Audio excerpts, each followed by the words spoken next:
Welcome to the first episode of Talk Series at Rishihood University. In our university, we keep talking about creating leaders for impact. But what does that actually mean? Who are the leaders? What is leadership? How do we imbibe such skills in our day-to-day lives? These are the few questions that our students, our faculty members, and each one of us keep grappling on day-to-day basis. And that is why we thought of creating a series where we'll bring in leaders, experts, and multiple such great people to talk about leadership, especially the ones who live such qualities in everyday basis, which is the qualities that are part of their profession. And today, in the first of our episodes, we have with us Lieutenant Colonel Manoj Kumar Sinha. Lieutenant Colonel Manoj Kumar Sinha is an awarded Sena Medal, a gallantry awardee, battle injured speaker, corporate trainer, actor, influencer, writer, poet, and much more. He was born in Bihar, who after class 12th joined the AIF as an airman, continued his studies, did his graduation, cleared CDS, and became an officer in the army. Of the many duties in the army was also his intense counter-terrorism battles in Kashmir that also earned him Sena Medal. Gallantry for killing 6 terrorists and a gunshot wound 2 when a bullet tore through his face, jaw and neck. His being alive is a miracle. In his new life, he began to express himself through his pen and voice, stories of the courage and sacrifice through poems, documentaries, live talks, and created a light and sound show conceived, written, and narrated by him. He also gives live commentaries at various solemn occasions and also on Doordarshan that include Army Day parades and the inauguration of the National War Memorial. He applied for premature retirement for the army, and by the time he was released, he had done an acting course from Anupam Kher's Actor Prepares and a voice coaching course and began to learn to write movie scripts. The Gillette ad, based on his life and featuring him, was hugely successful the world over. It got shortlisted at Cannes.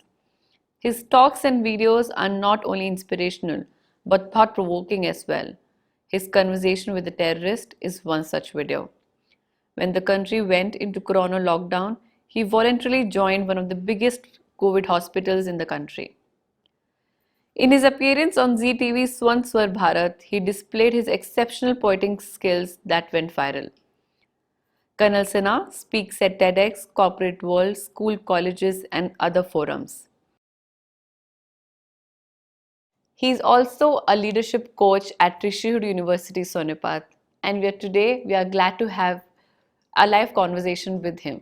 Thank you so much, sir, for being here and coming to Rishihood University for an interaction with us.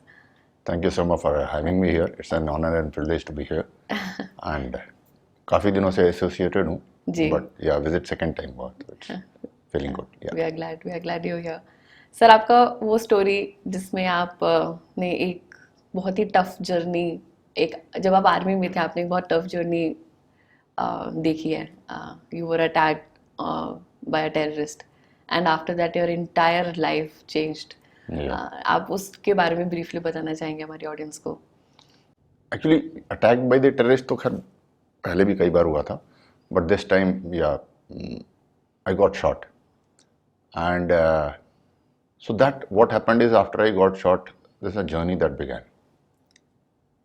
For whatever duration that journey was, today that journey is my benchmark for almost everything, and that journey was on the path of death. तो जब मुझे गोली लगी थी, I fell down. I knew कि it's over. Not that I wanted to die, not that I wanted to live. It was not ऐसा कुछ भी नहीं था. It is just that एक क्षण था. I was in that moment. Anything could have happened, and I was on neither side. But ये था कि you got to keep doing your karma. Right. So at that moment, I felt कि my duty is, my karma, what is right for me is that I keep trying to breathe, which is very difficult at that time because the bullet had gone through my throat. It entered and tore through my throat and came back. So, and I thought, that is what I'm supposed to do, and I was trying to do that. Then I was picked up and also, I'll not take the physical part of it, I'll not get into it. But it was a journey. What I felt is that now I am a soul. I had felt detached from my body. I knew the body is there, but my attachment to the body had gone for that moment. उससे कोई मोह नहीं था मुझे. शरीर है but उससे कोई मोह नहीं था. एंड फिर मुझे वो सब पूरे उसमें जो था कि you know, and I feel blessed, क्योंकि मुझे लगता है कि जो बड़े सिद्ध पुरुष होते हैं, ऋषि होते थे, आज भी होंगे, वो शायद बहुत साधना करने के बाद उस स्तर पे पहुंचते हैं जहां वो सब कुछ मोह माया से वो ऊपर उठ पाते हैं जी. तो मुझे लगता है मेरा सौभाग्य था कि मैं उतने क्षण मैंने काटे जिसमें मैं इन सब से अलग हो गया था. मेरे संबंधों से ये बोध हर चीज़ का था, क्योंकि मैं I still not left this world, so I knew where I am, what is happening with me. I knew I had relatives, I had a family, I knew this country, I knew the people. Everything was, mentally I was aware, but I was totally detached with everything. Nothing or none of these would have made any difference to me. And I was going on that path. So that, moment, and I still take it as a benchmark today. And probably is this one question of yours is an answer to probably every question that you would be asking henceforth and anybody could be asking, is that I always, now the benchmark for me is that now whatever I do, I again do it for that moment, because that moment will again come. So how will you define that moment, sir?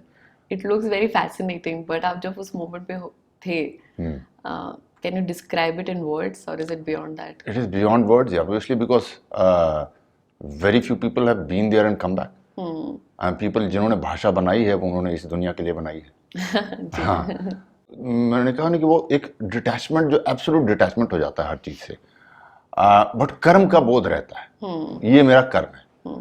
मुझे प्रयास करते रहना है कि मैं सांस लूं. हालांकि वो सांस लेना बहुत मुश्किल था. समथिंग लाइक जैसे आप भागते हैं, बहुत लंबा भागते हैं, फिर आपकी सांस टूटने लगती है, लगता है अब नहीं हो पाएगा. उससे भी 1000 गुना मुश्किल था मेरे लिए एक एक सांस खींचना. But that was my karma, I had to do that. So I was just doing that. And अब मैंने कहा मैं उस यात्रा पे चल पड़ा था. Just like we set on a journey, exciting journey, तो we start thinking of what will happen ahead. So if you move to a good destination, so is thinking वहाँ पहुँचेंगे, ये करेंगे, वहाँ क्या होगा. So I had started began to think about that कि अब मैं आगे जा रहा हूँ, क्या होगा, कैसे होगा. So I take you bit ahead on that. When I बीच में कई बार लगा कि मैं चला जाऊँगा जी. फिर बचता गया. वो फिजिकल जर्नी है, वो उस पर अभी नहीं आ रहा हूँ.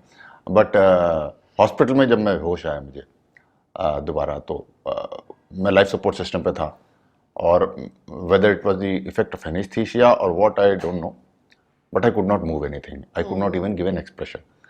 तो सारे लगे हुए थे गैजेट्स. तो मेरी सांस जाने लगी. सांस जाने लगी. अब मैं लेटा हूँ, चारों तरफ लोग हैं, लेकिन मैं जो ना डेस्परेशन का एक्सप्रेशन भी नहीं दे पा रहा हूँ, उंगली भी हिला नहीं पा रहा था. तो मेरे को लगा मैं बताऊं, लेकिन मैं कुछ कर नहीं पाता, just lying.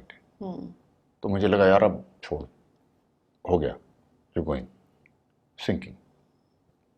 So but only thing as I felt कि यार इस बार ना, पिछले 2-3 बार जब टूट रही थी तो मैंने भगवान को याद नहीं किया था.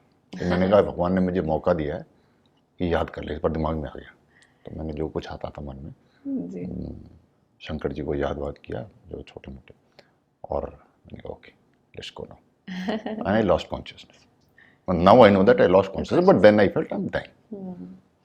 फिर दोबारा जब चेतना जगी तो मेरी आंखें बंद थी. मुझे क्या लगा कि अब मैं ऊपर आ गया, और अब मैं आँख खोलूँगा और सामने मेरे चित्रगुप्त बैठे होंगे, रजिस्टर लेके, कर्मों का पूरा हिसाब किताब. अब मुझे वैसा ही फीलिंग हो रहा था जैसे कि आप इंटरव्यू फेस करने जाते हैं, अंदर घुसते हैं ना, बाहर फीलिंग होती है कि अभी पता नहीं ये पूछेंगे और मेरी तैयारी तो पूरी है नहीं. तो मैंने कहा ये सवाल जो कर्म किए थे जो गलत, मैंने कहा इसका क्या जवाब होगा. फिर अचानक याद आया कि यार कहीं सुना था हमने कि जो वीर गति को प्राप्त होते हैं उनको स्वर्ग मिलेगा, वीर भोग्या वसुंधरा. मैंने कहा यार अपने पास तो वीआईपी पास है. मैंने कहा अब कॉन्फिडेंस है, अब अंदर चलते हैं. अब आप बोलते हैं चित्रगुप्त तो रजिस्टर बंद करो यार, अपना तो वीआईपी पास है, डायरेक्ट स्वर्ग के अंदर एंट्री दो हमें. तो हमने आँख खोला, आँख खोला तो actually speaking I was disappointed कि मैं बेड पे ही बैठा हूँ। वही डॉक्टर नर्स चारों तरफ लगे हुए हैं। हमने कहा ये तो टेक ऑफ ही नहीं हुआ यार, यहाँ कहाँ स्वर्ग से जाते जाते अस्पताल में बैठे हम तो अभी भी। तो एट टाइम्स रिग्रेट भी होता है कि यार स्वर्ग जाने का मौका था, बड़ा छूट गया यार, अब कर्म करके जाना पड़ेगा, ये बड़ा लंबा रास्ता है। वो इजी था। जी। But what I mean to say is that I know that that moment is again going to come back सबके जीवन में। एंड अब मैं वही सोचता हूँ कि मैं वो करूँ जो उस वक्त मुझे याद आएगा। फिर जैसे उस वक्त याद आ रहा था मैंने ये किया, तो जो नहीं सही था वो मैं आई वॉज फीलिंग कि यार कैसे सामना होगा। तो मैं अब हमेशा वही सोचता हूँ कि यार अब मैं वो करूँ कि उस वक्त जब मेरे सामने वो रखा जाएगा तो आई नो कि हाँ ठीक है, ये तो मतलब I did right, I am trying to do that. But हाँ वहाँ वापस जब जीवन में जैसे ही पता चल गया कि बच गया हूँ मैं, then again started stepping back into this world, तो फिर मोह माया वगैरह में फिर से हो गया है। बट हाँ that's a daily struggle that I keep going through in my life now. तो हमारे गुरुज ऋषिज सब लोग बोलते हैं कि आपकी लाइफ बहुत छोटी है, मतलब कुछ है ही नहीं, बहुत मीनिंगलेस है, and death is the reality. Yeah, that is the but reality. आजकल इसका नैरेटिव बहुत चेंज हो गया ना, we keep saying life only comes once, नहीं live what you want to do, नहीं, that's you wrong. No, drink hard, party harder, That's break the rules. that's absolutely so wrong. What is your take That's on absolutely this? wrong. That's absolutely wrong.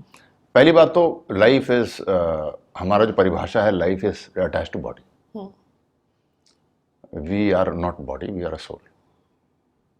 And ये कभी नहीं मरती है ना जन्मती है, it continues. So it and we are here for a purpose. I am not telling कि you don't have to enjoy, but we are here for a purpose. हर व्यक्ति की नियति तय है कि आपको क्या रोल दिया गया है इस पूरे उसमें, आपको आना है। एक ही लक्ष्य है हमारा, धरती पर आना। जी। जो इवोल्यूशन का प्रोसेस है, मानवता का जो प्रोसेस है, जो पूरा मतलब जो सृष्टि का जो नियम है जो ईश्वर ने तय किया है, उसमें आपका एक रोल है। आप उस रोल को पहचानें और उसको फुलफिल करें। आई एम नॉट टेलिंग कि बहुत सीरियस हो जाओ, साधु बन जाओ, ऐसा नहीं है। It's like a game, a sport. It's like a go sport. You are a cricketer, so you were sent into with a role. So there are cricketers like I remember Virendra Sehwag once telling कि वो गाना गाते थे, fantastic. Sing your way along, enjoy the journey, but you got to fulfill that role. Right. As long as you can play these shots and give the team the score that it needs in the period that what it is, fantastic. Enjoy your game, but you cannot say that मैं game नहीं खेलूंगा but I just sing a song and party on the pitch. No, destiny has sent you on this pitch to come and score. But my role is also very different. I'm also a wife, I'm also a mother, I'm Yes. also a daughter, daughter-in-law. Yes. I'm also like CEO of this university. So how do you in multiple roles, how do you define your one role or one purpose? That is for everyone to understand. And I feel you should learn and get inspired and from anyone. But ultimately आप हर व्यक्ति को अपनी नियति पहचाननी है, और once आपको वो पहचान जाए तो आपको उसको फुलफिल करना है 100%। इसको आप कंपेयर मत कीजिए किसी से भी। फॉर एग्जाम्पल जैसे कि रामायण था, तो राम जो युद्ध करने गए थे उसमें राम का एक रोल था, लक्ष्मण का अपना रोल था जी। उसी राम की सेना के आखिरी वानर का अपना रोल था। राम, श्री राम और वो आखिरी वानर दोनों ही इक्वली सक्सेसफुल हैं।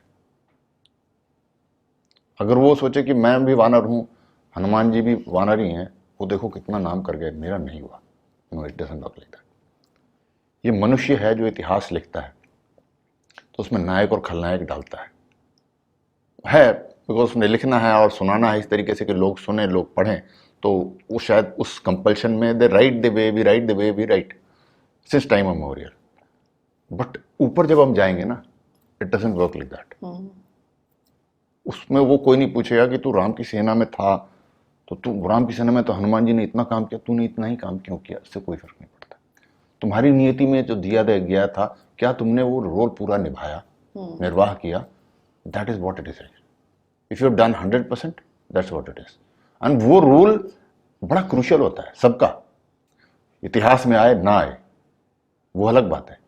जैसे कि उसी रामायण में नल और नील का रोल था पुल बनाना, वो कोई नहीं कर सकता था, पूरी लड़ाई नहीं होती वो पत्थर अगर वो सिर्फ हाथ ना लगाते तो कहने को सिर्फ हाथ ही लगा रहे थे वो, लेकिन वो उनका वही बहुत क्रूशियल था।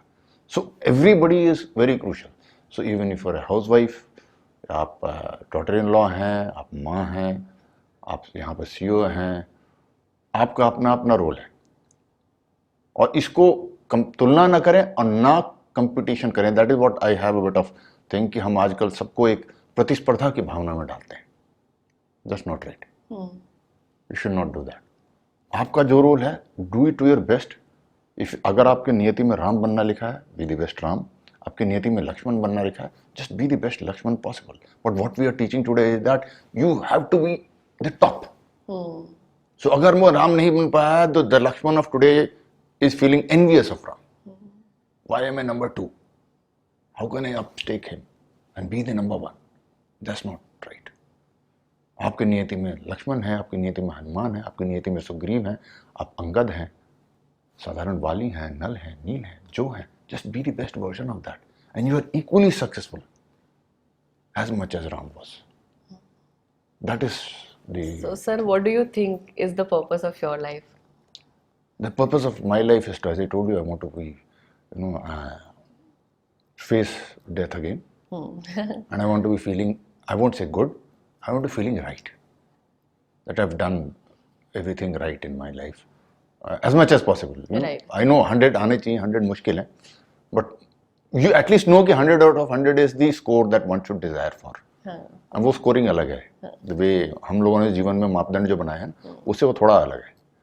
And I keep coming across, I'm telling you one more thing, I keep coming across people, like once someone asked me, a student in a school asked me, sir, what are your inspirations? Probably he was expecting me to give out some big names. They are there. I also keep getting influenced by some big names.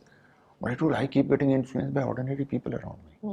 I work in a hospital. I walked into a Corona hospital voluntarily when Corona broke out. And I look after the housekeeping and patient care attendant people. And I see a lady of 55, 60, सुबह सुबह 3 बजे उठती है, खाना बनाती है, 2 घंटे की यात्रा करती है, लोकल ट्रेन में पहुंचती है, निष्काम भाव से वो पेशेंट कोरोना का जिसको कि उसके संबंधी नहीं छूना चाहते, उसकी वो सेवा कर रही है, शरीर में कपड़े बदल रही है, बाथरूम साफ कर रही है, उसके कपड़े साफ कर रही है, वापस जा रही है और फिर घर पे जाके काम कर रही है. तो मुझे ये पता है कि वो डेथ वाले उसमें he is ahead of me, she is ahead of me. नाम उसका कहीं नहीं इतिहास में. But I know that when she goes up, she will get higher marks then. तो हम जिस तरह से जज करते हैं सफलता असफलता, ऊपर का जजमेंट थोड़ा सा अलग है. सिंपल है एक्चुअली, हमने कॉम्प्लिकेटेड बनाया है. जी. So that is what it is. So that's what is my purpose, to be able to face. Yeah, that. talking about right things, right, and doing right things in Yeah. life, and we've seen that video of yours where you're trying to put down your military uniform for the very last time, Yeah. and आपके लिए बहुत difficult है, बहुत emotional moment है, Yeah. और आपके वापस वो wardrobe में टांगना. हाँ. Do you want to talk about that to our audience? Yeah, it was very very difficult and to इतने दिनों से पहनी अपनी यूनिफॉर्म एंड उसके बाद यू नो दैट अब आखिरी बार है ये उतार रहे हैं हम. So it very painful and the reason why it was painful is like because it was like peeling off your skin. चमड़ी उतार रहे हो. So that's the reason it was very very hurtful at that time. That's why that tears that you won't be able to wear that, was so much in love with that. But ऐसे इतना attachment कैसे होता है uniform से? हमने sports में भी देखा है when you know they wear the national jersey for the first time and they're full of pride, and so is army, Same, all the yeah. defense Yeah. forces. Yes, yes. So what brings that, you know, It that changes pride you. and confidence and so much attachment? वर्दी वो बदल देती है इंसान को अंदर से. Uniform पहनते ही आदमी अलग हो जाता है.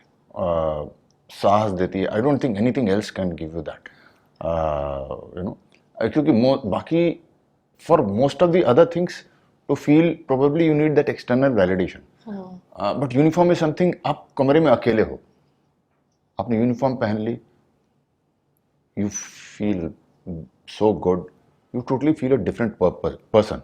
पर ऐसा यूनिफॉर्म स्कूल की भी होती है. मतलब बहुत सारी बहुत सारे ऐसे काम हैं, जॉब्स हैं, प्रोफेशंस हैं जिसमें यूनिफॉर्म होती है, बट वो एक जब स्पोर्ट पर्सन या फिर कोई डिफेंस फोर्स का कोई रिप्रेजेंटेटिव पहनते हैं तो एक it's a story to tell, you know, it's I got the it's a story to uniform. Tell, it's a camaraderie, भाईचारा है। और सबसे बड़ी बात है कि उस यूनिफॉर्म में मेरे लिए खासकर मैंने उस यूनिफॉर्म में बहुत लड़ाई लड़ी, बहुत खून बहाया। मेरे अपनी यूनिफॉर्म में मैंने अपना खून बहाया। मेरे हाथों में अनफॉर्चुनेटली लॉस्ट पीपल, तो उनका खून भी उस यूनिफॉर्म में बहुत था। तो रक्त रंजित था, काफ़ी पसीना बहाया था, काफ़ी खून बहाया था उस यूनिफॉर्म में। तो वो सब कुछ था, वो it was representing that entire journey of struggle, pride, training, camaraderie, brotherhood, that we live for each other, die for each other. जो बाहर थोड़ा सा मुश्किल है वो भावना। एंड सबसे बड़ी बात है कि इट रिप्रेजेंट्स इंडिया, भारत को वो रिप्रेजेंट करता है। बिकॉज आप लड़ते हैं, बाकी सारे यूनिफॉर्म में भी आप करते हैं, बट वो लड़ते हैं सेना की यूनिफॉर्म में। आप आई एम नॉट, मैं किसी को छोटा बड़ा नहीं कर रहा हूँ, हर संघर्ष का अपना महत्व है, बट बाकी किसी भी संघर्ष में ना अगर हम मिस्टेक करते हैं, there is always a chance to come back, right. As a nation भी, हम राष्ट्र के रूप में भी अगर हम गलती करते हैं, वी कैन कम बैक। मान लीजिए कि हम आजकल रिग्रेट करते हैं कि अगर हमारी स्वतंत्रता के पश्चात हमने कुछ चीज़ें और सही होती तो हम आज जहाँ हैं वो शायद 20 साल पहले होते। कोई बात नहीं, 20 साल बाद आ गए, बट सैनिक के रूप में आप गलती करते हैं, it is, you can not come back. As a nation, as राष्ट्र के रूप में it's very difficult to come back. And individually, व्यक्तिगत रूप से भी जब आप गलती करते हैं, you probably the price that you pay is in blood, in limbs, in life. तो ये सारा चीज यूनिफॉर्म से जुड़ा रहता है। Do you want to describe any incident which you felt was your mistake? I did a couple of mistakes in that operation. We had surrounded the village, and I knew, I had a bit of idea that there could be some terrorists. So थोड़ा सा background है, we are doing, I had fantastic man, I had Gurkhas, मेरी company battalion जो थी वो गुरखास की थी, तो we too good, the boys were too good. The result of that was that उनमें थोड़ा हमारा खौफ था, और जवान अच्छे होते हैं तो नाम कमांडर का होता है, तो हमारा नाम था। तो वो था कि जब सुबह सुबह हमने अनाउंस किया कि भाई हम आ गए हैं, तो उनके अंदर थोड़ी सी अंदर खलबली मची होगी जो, but they decided to knock me off. They knew कि the only way they can escape is knock me off. And इसके पहले भी they had tried quite a few times, but destiny के भाग्य था कि मैं बच गया था। So it is in that endeavour कि, एंड हम क्या कर रहे थे, कोलैटरल डैमेज ना हो, इसकी वजह से हम कर रहे थे कि मैं अनाउंस कर रहा था कि सिविलियंस जो है बाहर आ जाए। तो हमने घेर लिया था, पर हम अंदर नहीं जा रहे थे, कि अंदर गए और गोलीबारी चालू हो गई सिविलियन में। तो उसमें वक्त लग रहा था, सुबह सुबह 1-1.5 घंटे लगेंगे लोगों को उठने। 5 बजे सुबह आप कहीं पर गाँव को घेर के बोलो कि आप बाहर आ जाओ, तो वक्त समय लगेगा। तो उन्होंने डिसाइड किया कि हम उनमें से 3 लोग अंदर आपस में दे डिसाइड, ये सब बाद में मुझे पता चला, मेरे सीईओ साहब ने बताया, उनको बाद में इंटरनल असेंबली अंदर क्या हुआ। तो वो तीनों ने डिसाइड, तीन लोगों को नॉमिनेट किया गया कि तुम फिदाई बनो और उसको जाके ख़त्म करो। दैट्स द ओनली वे, जब तक ये कैप्टन खड़ा है देयर इज नो चांस। सो वो अंदर अंदर ही गांव में दूसरे कोने में चले गए, और वहाँ से उन्होंने मुझे चैलेंज किया। पहली गलती थी मेरी, that was a trap, they were trying to get me into a killing zone. I couldn't sense, I knew कि ये थोड़ा सा अलग है, ऐसा तो होता नहीं है, क्योंकि वो लास्ट मिनट तक अपने आप को रोके रखते हैं, छुपाए रखते हैं, और कई बार होता भी है, सफल भी हो जाते हैं कि हम ढूंढ के चले जाते हैं और वो कहीं छुपे रहते हैं, और बाद में पता चलता है कि यार वो ठीक से हमने ढूंढा नहीं, वहाँ पर रह गया वो जी। तो यहाँ पर वो ऐसा नहीं कर रहे थे, खुद अपने लोकेशन बता रहे थे, ये अलग था। लेकिन वो जब पहली गलती हुई, दूसरी हुई कि जब हम चल दिए उस तरफ, चल दिए तो 2 व्यक्ति हमारे पर चार्ज किया, उन्होंने 2 आतंकवादी चार्ज किए पूरा अल्लाह अकबर करते हुए। तो उसमें हम लोगों ने फटाफट पोजीशन ले ली, लेकिन मेरे 3 लड़कों को लग गई। 3 लड़कों को लग गई, तो मैं पोजीशन लेके अपने आड़ में था, लेकिन जब मैं लगी तो अगेन ये सेना की कहानी है, आप कहते हैं ना, मतलब भाईचारा वर्दी का क्या है। तो आई न्यू कि शायद नहीं बचेंगे, बट वो मेरी तरफ देख रहे थे, सो आई केम आउट। मैं बाहर आया, उनको उठाने लगा, हमने भी सबने फायर किया था, तो वो दोनों भी गिर गए थे, आतंकवादी भी गिर गए थे। तो हमने उठाया, देखा, तो जब मैं उठा रहा था तो मेरे तीनों, मतलब पता था नहीं है, तब तक मैंने देखा ये खड़ा हो रहा है आतंकवादी, उठने की कोशिश कर रहा है। तो वहाँ मेरे से फिर दूसरी भूल हुई। भावनाओं में फिल्मी नहीं होता है कि आप भावनाओं बह के लड़ते नहीं, you can't get into an emotion. तो दूसरी भूल ये हुई कि मैं थोड़ी देर के लिए भावनाओं में बह गया, इसलिए कि मुझे लगा कि इसकी वजह से मेरे आदमी गए, मेरे जवान गए। तो मैंने छोड़ा और मैं उसके ऊपर खड़ा हो गया, उसकी छाती पे पाँव रखा, अपने वेपन को सिंगल शॉट किया, एंड आई जस्ट फॉरगॉट थोड़ी देर के लिए कि मैं कहाँ हूँ, मेरा क्या काम है। एंड कोल्ड ब्लडेड या जो भी कहें, एक इस आँख में, एक इस आँख में, एक नाक में, आई सिंपली पंपिंग बुलेट्स एक एक करके विद अ गैप। एंड मेरे को आवाज़ आ रही चारों तरफ से जवानों की, साहब हो गया, मर गया, आप निकलो वहाँ से, हटो हटो, बट मैं बस भूल गया सब कुछ। That is the mistake. अब तीसरा मिस्टेक फिर ये हुआ कि 3 आदमी थे, सिर्फ 2 बाहर से आए थे। वो तीसरा उसने सोचा होगा अगर वो 2 सफल हो जाए तो मैं छुपा रहूँगा, तो वो तीसरा फिर पीछे से आ रहा था। अब उसने उन दोनों से सबक सीख लिया था कि मुझे आवाज़ नहीं करनी। तो वो दोनों तो चिल्लाते हुए आए थे, ये चुपचाप आ रहा था, पीछे से चुपचाप आ रहा था। एंड ही न्यू कि मैं बाहर आऊँगा तो मरना तो है ही है, बट इस कैप्टन को तो ख़त्म करूँ। सो ही वॉज कमिंग दबे पाँव to come and point blank मारेगा पीछे से। तो मैं जब मार रहा था उसको तो मुझे लगा कि पीछे कोई आ गया, ऐसे लगा 6 sense. So I turn back करते वक्त एक और भूल की मैंने।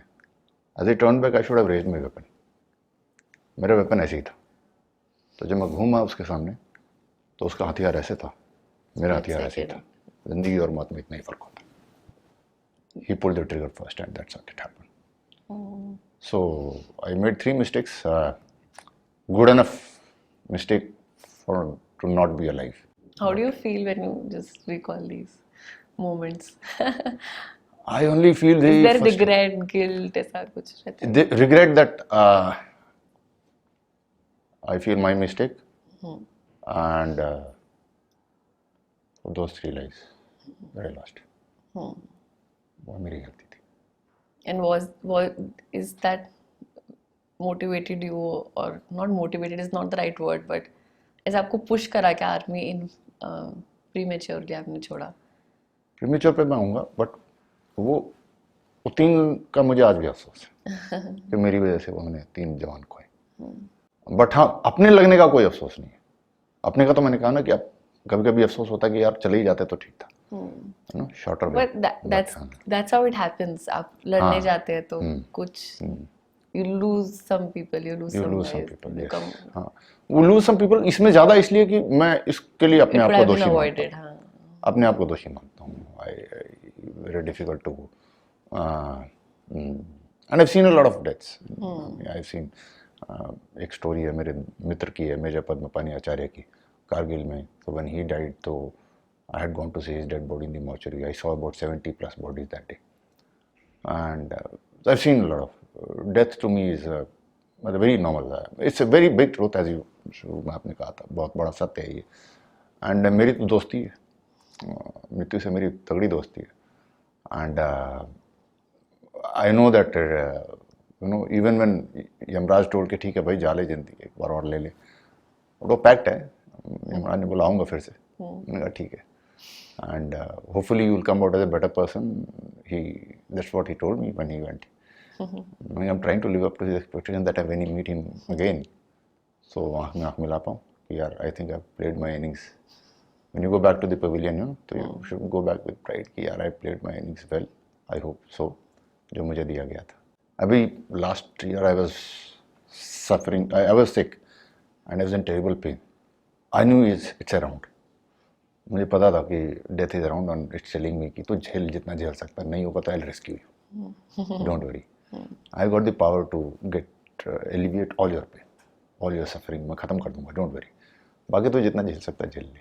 सो it's a great friend, it's always around, it knows that बचा लेगा। And if you keep accepting death as a truth, then आपके रास्ते, जीवन के राह पे भटकने की संभावनाएं कम हो जाती हैं। एंड जैसे कहते हैं ना कि आपको दिन का उजाला समझना हो तो you should have seen night, darkness of night. I am not telling कि सबको जाना चाहिए, बट मुझ जैसे जड़ बुद्धि के लिए ज़रूरी है। आई एम नॉट टेलिंग कि जिसने मेरे अनुभव से नहीं गुजरा है उसको समझ में नहीं आएगा। There are very very learned and wise people, evolve people, hats off to them, but मुझ जैसे जड़ बुद्धि के लिए it was important to face experience death to understand life. just the way going through darkness makes you understand light better.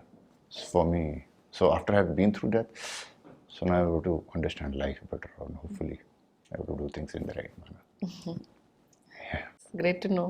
So yeah, talking about your journey, why did you leave army? Was that regret as a leader of losing 3 lives? I wasn't a very wise man when I joined the army. Wise, but I was kind of an ignorant, मस्त मौला type, ज़्यादा ध्यान नहीं दिया था जिंदगी में, जीवन में क्या सही क्या है, देश के मायने, ये सब नहीं पता था। आर्मी ने मुझे बहुत कुछ समझाया, सीखा मैं परिस्थितियों से, और उस समझ से मुझे से एक बात समझ में आई बाद में कि राष्ट्र की लड़ाई जो है वो भीतर ज़्यादा भयावह है। शत्रु जो है वो जो अब चाल चल रहा है वो यहाँ ज़्यादा चल रहा है, सीमाओं पे अपना है, उसका अपना महत्व है। तो मैंने कहा था जो मेरे को दायित्व दिया गया था, मैंने अच्छा उस दायित्व का निर्वाह सही किया, गलत किया, but that part of my life is over. Border वाली लड़ाई, सीमाओं वाली लड़ाई, बंदूकों वाली लड़ाई मैं लड़ चुका था। And I could also see that rest of my career in army was all about now dealing with paper, pen and computers and presentations. Not that it is not important, but I felt I wasn't that very well qualified to contribute in that field. And then I saw this happening. कहीं कोई टुकड़े टुकड़े के नारे लगा रहा है, कहीं कुछ बात कर रहा है. It actually shattered me. जब इस देश के राजधानी में एक यूनिवर्सिटी में इस देश के टुकड़े टुकड़े करने की कोई बात कर रहा था. And that was a trigger for me. And उसके बाद आई डिसाइड कि मुझे नहीं पता था मैं क्या करूँगा, बाहर जाके कैसे करूँगा, बट मुझे इस लड़ाई का हिस्सा होना था. You can not let it be go, अपना रोल खेले बगैर नहीं जा सकता. So that was the trigger for me. विचारों की लड़ाई is a battle of perceptions. This is a far more important battle. And this I am telling you why I told you कि मुझे आर्मी में समझ में आ गया. Even in army, even when I was dealing with terrorist, I had understood there the importance of battle of perceptions. So there's a video of mine on YouTube. You can see that I'm talking with a terrorist. Right. Right. So even there I understood that it's a battle of perceptions. मैं समझने के प्रयास कर रहा था. And then I used to talk to people. I used to talk to youth there.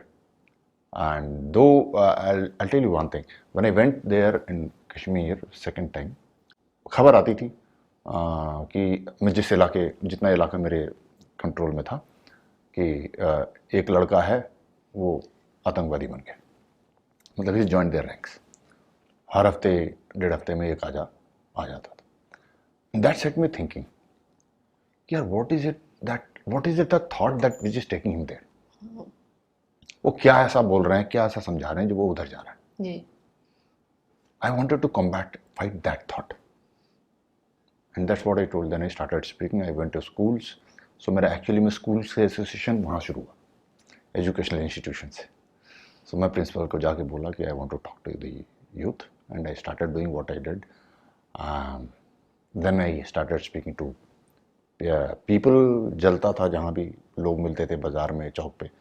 I started speaking to them, and after I spoke what I spoke, and I also used to tell those guys कि जैसे school में मैं लड़कों से बात करके और बोलता था अभी मैं जब जाऊंगा यहाँ से तो शाम को वो लोग आएंगे, आई मीन टेररिस्ट या उनके representative, we call them overground workers. So they have overground workers who are daily normal looking ordinary citizens. They could be doctors, they could be shopkeepers, they could be maulvis, they could be anyone. So these are the guys who keep coming and brainwashing these kids to encouraging them to join those ranks. So, or at times even terrorists, leaders, they would come in at night अंधेरे में and all. So I told them कि मैंने कहा मेरे जाने के बाद आपके पास वो लोग आएंगे, हो सकता है वो खुद आए अंधेरे में. और मैंने कहा कि जैसे जिस दिन मैंने बात करा फॉर द फर्स्ट टाइम, तो मैंने कहा अगले एक हफ्ते तक अगर मैं आपके मोहल्ले से निकल रहा हूँ, आपके दरवाजे पर मैं या मेरा जवान खटखटाता है, अंदर अगर बैठा है आतंकवादी आपसे बात कर रहा है, तो आप अंदर से आवाज़ देना कि वो मेरे साथ है और वो मेरी बात कर रहा है, मैं बात सुन रहा हूँ. मैंने कहा मैं वापस आ जाऊँ. You see, I'm there to kill terrorists, primary aim. But I wanted to fight this battle of thoughts. मैंने कहा I'll come back. Please talk to him, and then I told them a set of questions. After you listen to him entirely, these are the 3 questions I wanted to ask him. And if you get a satisfactory answer to that, then come and tell me the next day. मैंने कहा बेटा border मैं तेरे को पार कराऊंगा. And you know, quantify नहीं होता है right. कि but my biggest achievement in that entire period is not the amount of terrorists that I killed, because that is what is in record. That is what I was awarded for, gallantry award. That is the story that has been written. But my biggest achievement in that period is that after I started doing this, 1 महीने के बाद मेरे पूरे tenure में एक लड़का नहीं ले जा पाया. So I understood the importance of battle of thoughts then. And it was further validated when the terrorist, वहाँ पर कश्मीर में क्या होता है कि जब भी कोई ऑफिसर अच्छा काम करता है, अच्छा मीन्स खूब टेररिस्ट मारता है, तो धमकी आती है. एंड रूटीन है, not that anybody feels scared. They knew कि इफ यू आर किलिंग तो धमकी आएगी. इन एनी वे, कभी पर्ची आती है, कभी कुछ आता है या कभी. एंड मैं तो रेडियो सेट पे खूब बात करता था, then they used to tell me. But मुझे धमकी अलग आती थी. मुझे ये कहते थे कि कैप्टन तेरे को जितने मारने मार ले, बात करना बंद कर. जी. Then I knew that the words that come from my mouth are far more dangerous for them than the bullets that came from the barrel of my gun. Right. That's where I understood the battle of perception, the importance of this battle. सोच की लड़ाई, वर्चस्व की लड़ाई. सोच के वर्चस्व की लड़ाई का महत्व मैं वहाँ समझ गया था. और उसी से प्रेरित होकर आपने जब सब प्रश्न पूछा क्यों सेना छोड़ी, वो लड़ाई अब यहाँ लड़नी. अब कितना सफल होऊंगा नहीं होऊंगा, ईश्वर के हाथ. तो टॉकिंग अबाउट थॉट्स, अगर आप टुकड़े टुकड़े गैंग की बात करें या फिर एक बच्चा टेररिज्म ज्वाइन करना चाह रहा है उसकी बात करें, तो एक सोच ये भी है ना कि उनका राइट है, उनका हक है, वो टेररिज्म इसलिए ज्वाइन करना चाह रहे हैं क्योंकि उनके बेसिक राइट्स मीट नहीं होते हैं, उनको अपनी ज़िंदगी के लिए लड़ना पड़ता है, उनको अपने रिलीजन के लिए लड़ना पड़ता है, वो बिकॉज बेसिक राइट्स नहीं मिल रहे हैं. ऐसे टुकड़े टुकड़े गैंग आप अगर हम उनकी बात करें तो उनके हिसाब से उनकी ह्यूमन राइट्स पूरी नहीं हो रही हैं. हम बड़ी बड़ी बातें कर रहे हैं, बड़े बड़े नेशन बना रहे हैं, बड़ा बड़ा कल्चर हम प्रोपोगेट कर रहे हैं, बट एक इंसान की बेसिक राइट्स पूरे नहीं हो रहे हैं. तो इस for them individual right is much more important than the right of the nation, right of the institution, right of the culture that has been here for millennials of years. How do you find this? Like, what is this battle about? Do we need it also? आप जो ये पूरा प्रश्न पूछ रही हैं, the entire question that you are asking, you are telling उनके right पूरे नहीं हो रहे हैं, उनके प्राइड पूरे नहीं हो रहे हैं, उनके अधिकार, उनके फ्रीडम, ये उनके है ही नहीं. या हमारे उनके हिसाब से उनके खुद के नहीं, उनके है ही नहीं जी. किसी और ने उनको बताया जी. काश ये उनके होते, ये उनके नहीं है. There are agencies which want the downfall of this country and this culture and this civilization. ये उन्होंने उन्हें सिखाया है. You can clearly make out कि कौन अपनी मर्जी से बोल रहा है, अपनी आत्मा की आवाज़ सुन के, और कौन external influence which has got an ulterior motive, उसके influence में बोल रहा है. But this influence has become very strong. It's very entrenched. That's Feminism in a lot of capacity is very, very important. We need women empowerment. But it has not taken a very different shape in breaking the families, in diluting the importance of motherhood or breastfeeding or even giving a birth to a baby. Now everybody wants to outsource that aspect of the, like being a woman. Right? I'll before that I'll continue with that previous question.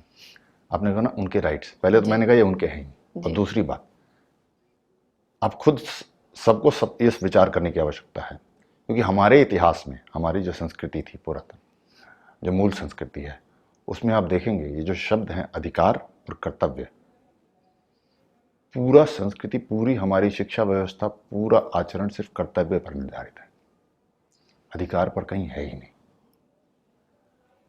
अब इसका एक simple सा उदाहरण देता हूँ कि आप एक सोसाइटी में रहती हैं, उस सोसाइटी के अंदर म्यूनिसिपैलिटी में काम करने वाला व्यक्ति रहता है जो सैनिटेशन के लिए जिम्मेदार है, एक पुलिस वाला रहता है, एक वाटर डिपार्टमेंट में काम करता है जो न घर में पानी आता है उसके लिए है, एक पुलिस वाला रहता है वो लॉ एंड ऑर्डर के लिए है, बिजली वाला रहता है इलेक्ट्रिसिटी डिपार्टमेंट। और उस सोसाइटी का हर तरीके से, एक दिन पानी नहीं आता, कभी बिजली नहीं आती, कभी सैनिटेशन खराब है, कभी चोरी चकारी होती है। अब इसको टैकल करने के दो तरीके। एक ये है कि जिस दिन बिजली नहीं आई सारे लोग इकट्ठे हो जाएं और बोले ये हमारा अधिकार है, और बिजली वाले के ऑफिस चले जाएं, धरना दें। जिस दिन पानी नहीं आया सारे इकट्ठे हो जाएं, वाटर इज अ राइट, धरना दें। हर व्यक्ति को अपने अधिकार का बोध है और वो अपने अधिकार के लिए लड़ रहे हैं। दूसरा ये है कि हर व्यक्ति कर्तव्य के बोध से प्रेरित है। हर व्यक्ति, बिजली वाला जाए और अपना कर्तव्य करे, पानी वाला जाए अपने ऑफिस में अपना कर्तव्य करे, पुलिस वाला जाए अपना लॉ एंड ऑर्डर का अपना कर्तव्य करे, हर व्यक्ति अपना कर्तव्य करे। अब ये मैं आप पर छोड़ता हूँ और जो भी मुझे सुन रहे हैं उन पर छोड़ता हूँ कि आप ये सोच लीजिए कौन सा तरीका बेहतर है, कर्तव्य के बोध पर आधारित समाज या अधिकार के बोध पर आधारित समाज। अधिकार शब्द का प्रयोग हमारी संस्कृति में होता था जब वह मुझसे आपका बनता है, मुझसे आपका बनता है, यानी कि मान लीजिए कि बहू आती है घर में और नई विवाहता आती है तो उसके घर से कोई देता है उसे कुछ, तो बोलती पिताजी या माँ जी ये नहीं चाहिए, तो नहीं बेटा ये तेरा अधिकार है, मुझसे तेरा बनता है। तो मुझे अगर आपको देना है कुछ और तो मैं आपको कहूँगा कि ये आपका अधिकार है, मुझसे आप लीजिए। तो अधिकार शब्द का प्रयोग सिर्फ देने वाला करेगा, लेने वाला नहीं। अगर आप मुझसे कहती हैं कि आप मुझे दो, ये मेरा अधिकार है, तो वो प्रयोग गलत है। तो अधिकार शब्द हमारी संस्कृति में देने वाले के यूज के लिए बना है जी। लेने वाले, और दूसरा जो है वो सिर्फ अपना कर्तव्य कर रहे हैं। तो जो मेरा कर्तव्य आपके प्रति है वो मैं कहूँगा कि अधिकार है। आप अपने घर में अपने बड़े बुजुर्गों की सेवा करती हैं या कुछ करती हैं तो वो बोले बेटा रहने दो, नहीं बेटा, नहीं पिताजी ये आपका अधिकार है। तब आप करेंगे use.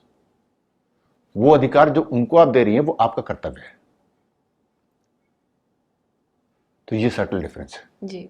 So we need to get back onto this entire narrative, destroy that, and get back to make a society conscious of its duties rather than rights. The word of right is to be used for the person who is supposed to be giving, not the person who is supposed to be asking. जी। बस।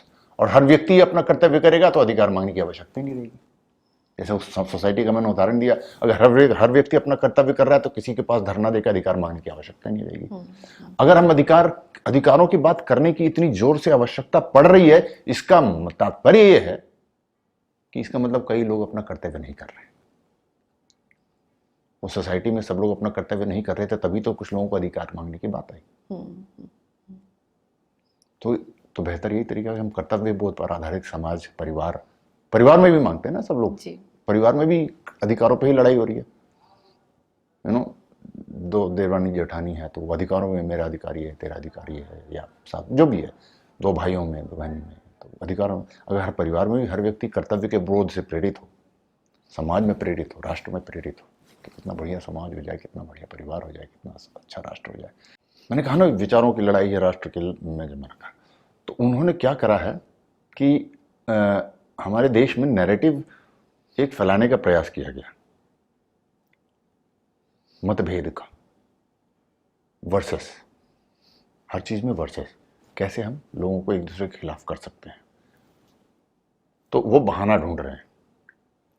और इतना बड़ा समाज है, इतनी बड़ी सभ्यता है, हजारों लाखों साल की है, तो फॉल्ट लाइंस भी हैं, मैं ये नहीं कह रहा हूं नहीं है, गलतियां भी हुई हैं जी। तो गलतियां भी हुई हैं तो they've taken advantage of that, right? And तो उसमें फिर वो क्या करते हैं कि वर्सेस करके लड़ाते हैं एक दूसरे को। तो उसमें ये उस वर्सेस, बीच में वर्सेस है, इधर एक शब्द है, इधर एक शब्द है, उसी में मैन एंड वुमेन आ गया है, उसी में ये जाति वर्सेस ये जाति आ गई है, उसी में ये फेथ वर्सेस दिस फेथ आ गया है, उसी में साउथ इंडियन नॉर्थ इंडियन आ गया है। वो वर्सेस बीच में कांस्टेंट है जी। इधर के बदलते रहते हैं, वो लोग ढूंढते रहते हैं नए नए शब्द कैसे कैसे डाले जाएं। अमीर वर्सेस गरीब आ गया, फैक्ट्री में जाएंगे, कोई इंडस्ट्री में जाएंगे, अमीर वर्सेस गरीब, मालिक वर्सेस मजदूर आ गया, और ये भाषा वो भाषा। सो उसी में ये फेमिनिज्म की पूरी लड़ाई है। और मैं ये बताता हूँ कैसे गलत है। मैं ये नहीं कह रहा हूँ कि अन्याय नहीं हुआ है, इतने बड़े कालखंड में होंगे, मैं ये भी नहीं कह रहा हूं कि बिल्कुल आधारहीन है वो। मैं ये भी नहीं कह रहा हूं कि एक वर्ग ने दूसरे वर्ग पर अन्याय नहीं किया है, चाहे वो जाति का हो। एक हुआ है, इतिहास में अन्याय हुआ है, पुरुषों ने महिला पर अन्याय किया है, वो भी सही है। मैं ये नहीं कह रहा हूं कि है ही नहीं, है, वो हुआ है और रहेगा। हम ये भी नहीं कह सकते आइडियलिस्ट, शायद वो सतयुग में नहीं जा सकते, कलयुग में है, वो रहेगा भी रहेगा।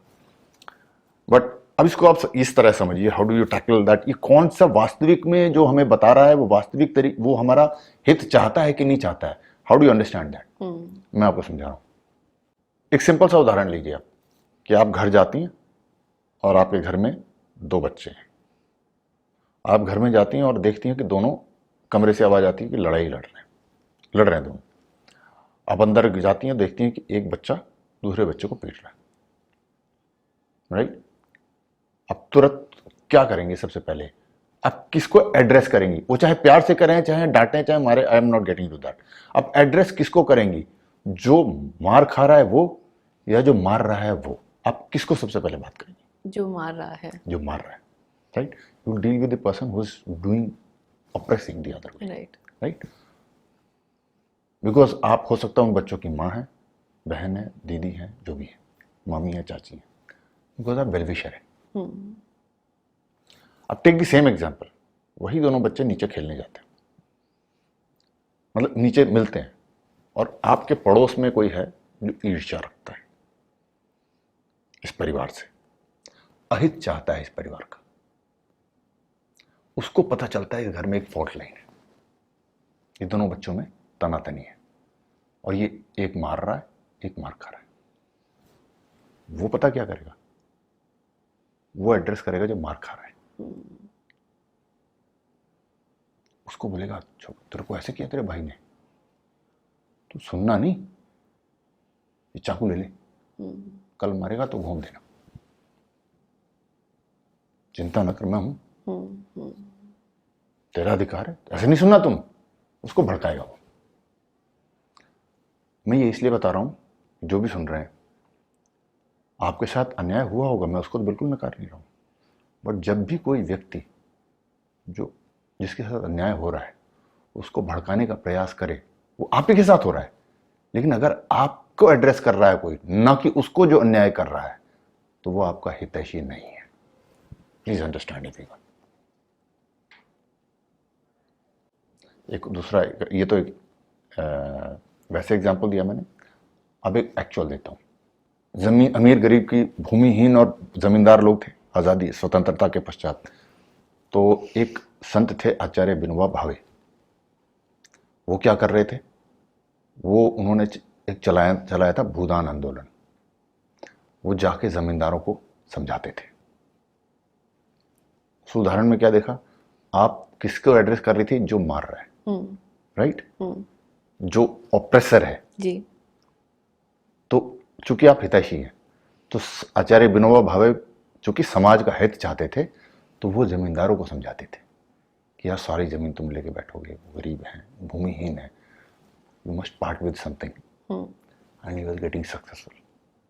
भूदान आंदोलन चला रहे थे, बट देन इस देश के अहित चाहने वाली फोर्सेस थी। उन्होंने कहा यार ऐसे तो प्रेम से सब कुछ सुलझ जाएगा, will not let this happen. So they hijacked that entire movement. They derailed that entire movement.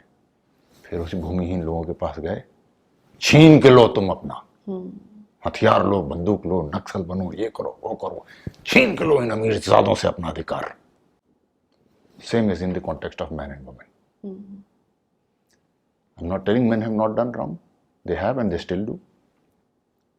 दोनों भी होता है, women also are doing at times. I'm not getting into that. But the point is, as a healthy, responsible society, we should have addressed men. अब क्या करेंगे? उस आपके example में आप उस बच्चे को पहले प्यार से समझाएंगे, नहीं माना तो डांटेंगे, नहीं माना तो आप मारेंगे भी, बट डील तो उसी से करेंगे ना। तो पूरा एजुकेशन जो देना है वो मेन को देना है, अगर नहीं मानता है तो सजा देना है वो मेन को देना है। लाइन पे इसको लाना है जो गलत हो रहा है, गलत कर रहा है, जी जी, उसको इसके खिलाफ भड़काना नहीं। और एक और होता है, समाज में क्या होता है, मीडिया का जमाना है, हाइप करने का ज़माना है, मजबूरी है मीडिया की भी, उनको भी अखबार बेचना है, टीवी बेचना है, लोगों को उपन्यास बेचना है, लोगों को फिल्में बेचना है, तो फॉल्ट लाइन पे ही बिकती हैं दुर्भाग्यवश, अनफॉर्चुनेटली। फिल्म में, उपन्यास में, कहानी में सब कुछ प्रेम रहेगा तो शायद कोई देखेगा नहीं। I don't know, maybe that's there compulsions. वो उतना है भी नहीं समाज में गलत हो रहा है जितना दिखाते जी हैं। जी।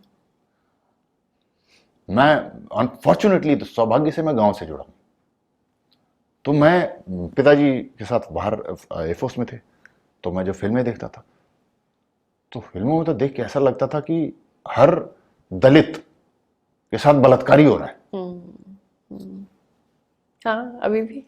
फिल्मों को देखो तो लग रहा है हर दलित के साथ पिट ही रहा है, कोई घोड़े पे आकर उसको ठोकर मार ही रहा है, हर दलित महिला बलात्कारी हो रहा है, हर पंडित जो है वो फ्रॉडी है। और मैं गांव में जाते थे तो मतलब हाँ 10 जिलों में एक आधा सुनने आते थे, बट ऐसा तो कुछ था नहीं। तो ये जो वर्सेस करने का है ना, वो बोलो ब्राह्मण ने वैसा है। मैं I tell you very actual incident. पहली बार जब मुझे बहुत यंग था मैं, तब ये मेरे को बोध आया कि मैं गांव में था, तो एक किसी घर में पूजा थी, तो पंडित जी आए, धोती पहनी हुई, धोती फटी थी तो उसको सिलाई से तुरपाई की हुई थी उन्होंने, और साइकिल पे चेन गिर रहा था उनका, लेकिन आए वो। और मैं 20-22 साल का था, यंग था, और मेरे जैसे और युवा थे। न जाने क्यों उस पंडित ब्राह्मण को हम हेय दृष्टि से देख रहे थे, ताने भी मार रहे थे। आ गए पंडित जी, मैं बिहार का रहने वाला, आ गए पंडित जी, यहाँ कितना दक्षिणा ले जाए, पंडित जी पंडोल डोल पैसा मांगे गोल गोल। एंड ये सब मैं भी उस भीड़ में शामिल था। एंड वो पंडित जी चुपचाप, शायद उनके साथ रोज की यही स्थिति रही होगी, और धोती फटी हुई, कुर्ता भी एक दो जगह से था, धागे निकल रहे थे, और गए अपना पूजा पाठ कराया। बट मेरा क्या है कि शायद सबको होना चाहिए, कभी कभार महीने 2 महीने 3 महीने में I get into introspection mode. At times there are lonely moment and all, and I start analysing. तो मुझे वो घटना फिर रिवाइंड किया मैंने कुछ महीनों बाद, and I did not get an answer as to why I did that. मैंने पूरा सोचा, ना मेरे पिताजी ने सिखाया, ना किसी ने बताया मुझे मैंने ये क्यों किया। I did not get an answer to that. बहुत सोचा मैंने, बट उसका आंसर मुझे बाद में, एक दिन मैं एक फिल्म देख रहा था तो मिल गया।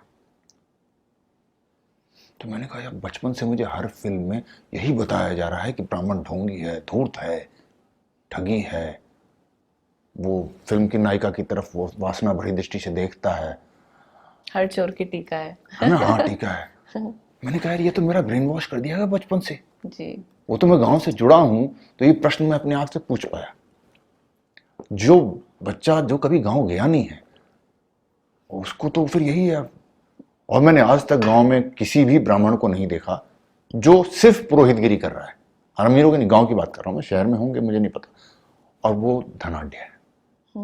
अगर कोई व्यापार और राजनीति में चला गया, बिजनेस में चला गया, नौकरी में चला गया, मैं उसकी बात नहीं कर रहा हूँ, सिर्फ पुरोहितगिरी कर रहा है, उस सबकी आर्थिक स्थिति ये नहीं कहूँगा भूगोल, लेकिन कोई ऐसी अच्छी नहीं है।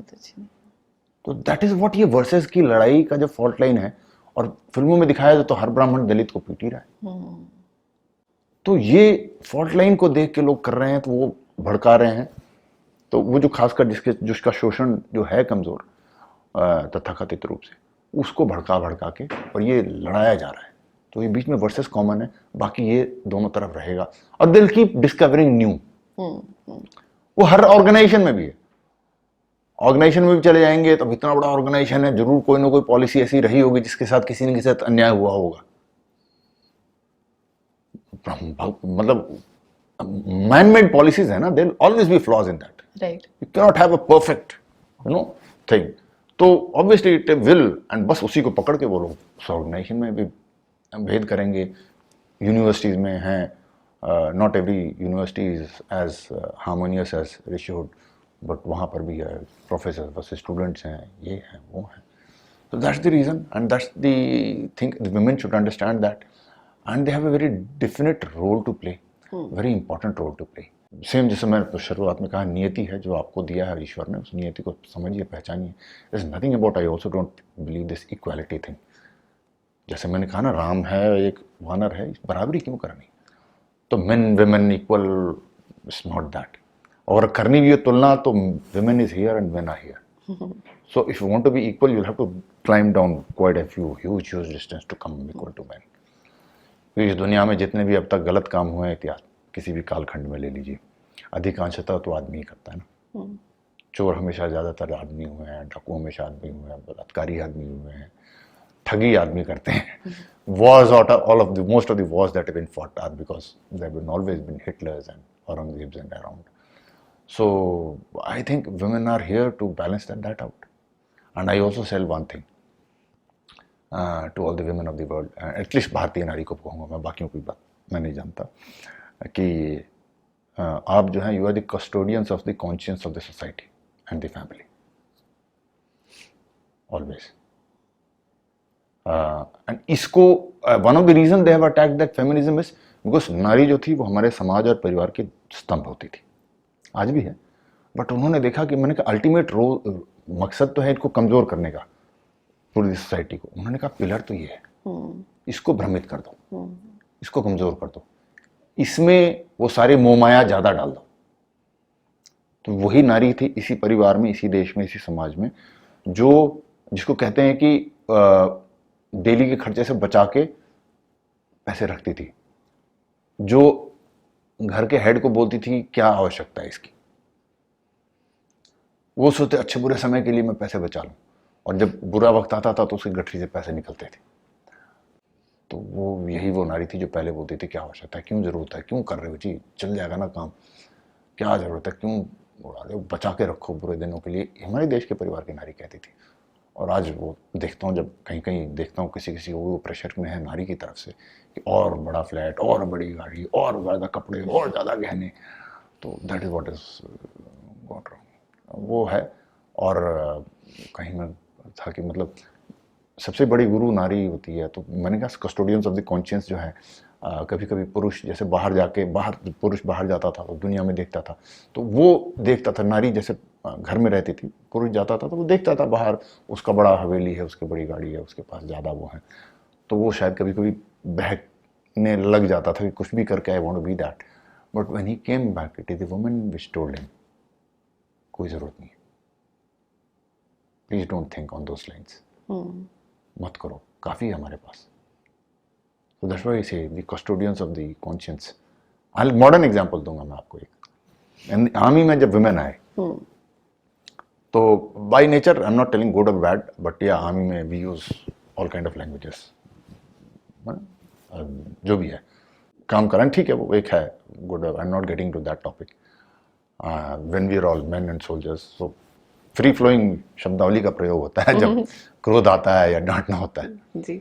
बट वो सडनली जब देखे कि उसी में हमारे एक वुमेन ऑफिसर आ गई है, तो जैसे यार no there is a women, you can't use that word. US army में नहीं होता ऐसा, ऐसे डोमेस्टिकेट करते हैं वुमेन, बोलते हैं ना मेन को। तो यूएस आर्मी में नहीं होता ऐसा जी। वहां पर कोई फर्क नहीं पड़ता, भारत में होता है ऐसा। तो we started mending our language. That is what I am telling, they are the custodians of the conscious of the society and family. I always believe, जैसे कहीं जा रहे हैं सरकारी महकमे में भी, किसी काउंटर पे गए और वहां पर नारी दिख गई ना, तो एक I kind of take it for granted कि यहां पर रिश्वत नहीं चलेगी, संभावना नहीं है।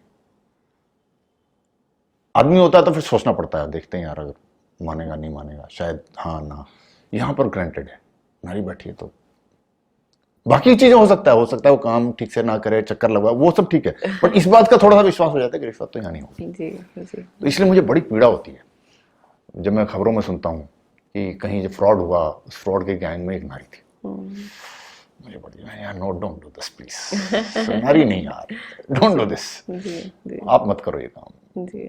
बंदे ठीक है, फ्रॉड धोखेबाज ये सब ठीक है, it's normal, we are used to listening to that, but ऐसे नहीं करो।